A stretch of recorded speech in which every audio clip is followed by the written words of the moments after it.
प्रेम की धारा में बहते हुए भक्त जब घने जंगल से होकर गुजरता है, तो उसके द्वारा अपने पिछले जन्म में किए गए अच्छे और बुरे कर्मों के संस्कार एक बड़े बरगद के पेड़ बन जाते हैं और एक बाधा के रूप में उनके रास्ते में खड़े हो जाते हैं। उन कर्मकांडों के कारण भक्ति मार्ग पर चलना उसके लिए बहुत कठिन है।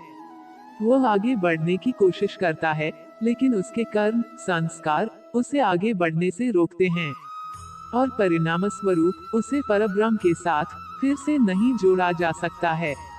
पिछले जन्मों के कर्मों का बंधन उसे आगे बढ़ने से रोकता है। सांसारिक और भौतिक सुखों के प्रति उनका लगाव उनके मार्ग में एक बाधा के रूप में खड़ा है।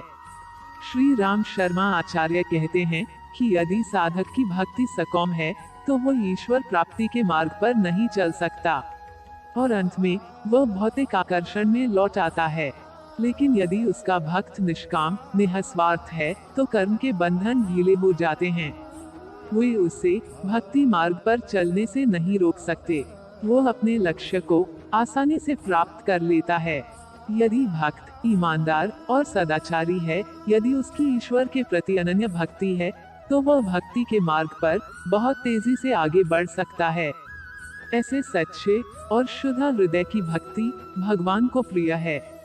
भगवान स्वयं ऐसे भक्त से मिलना चाहते हैं।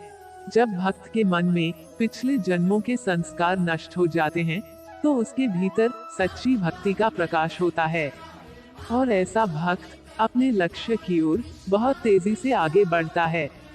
वह जल्द से जल्द अपने लक्ष्य को प्राप्त कर लेता है। फिर जीवात्मा और परमात्मा विलीन हो जाते हैं और वे एक हो जाते हैं। उनका अद्वैत बिना अलग हुए ही प्राप्त होता है।